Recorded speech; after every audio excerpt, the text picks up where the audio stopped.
was in high school, I really thought that the major I would go into would be business, something in finance or accounting. But late in my high school career, I realized that I really didn't like working in offices, so I decided to go into astronautical engineering of all majors. But I still really feel connected to that business side of me. So last year, when I joined the team that I first joined was our propulsion team to get experience on the astronautical engineering side of things. But I still wanted to keep ties with my business and finance roots, so I joined the industry relations team as well to sort of satisfy both sides that way.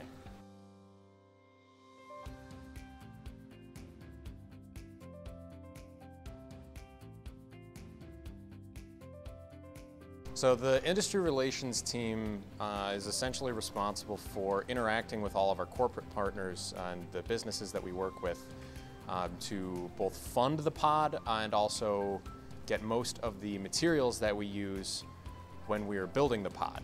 So a lot of the challenges that we face being the team responsible for the fundraising is simply not meeting our budget goals or being pressed for time in meeting those budget goals.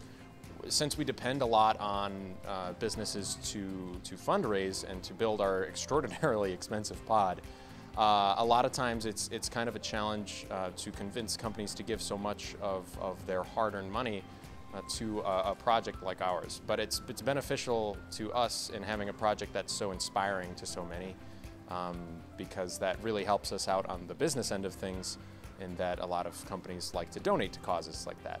In the future, I see some of our challenges as being sustaining the growth that we've seen so far.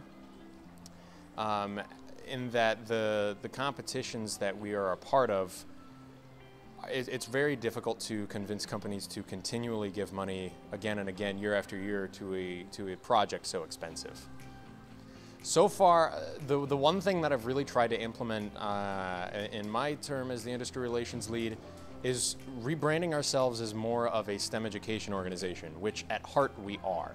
Most of our members are engineering students, and it's a very good way for them to get practical hands-on application of the things that they learn in the classroom in a very, I think, fun and challenging way. Businesses are a lot more willing to give money to a STEM education organization than they are to a competitive engineering organization. So that's one of the ways that I'm trying to deal with our challenges going forward. The portion of Hyperloop technology that really excites me the most is maybe a bit strangely the economic impact that it can have.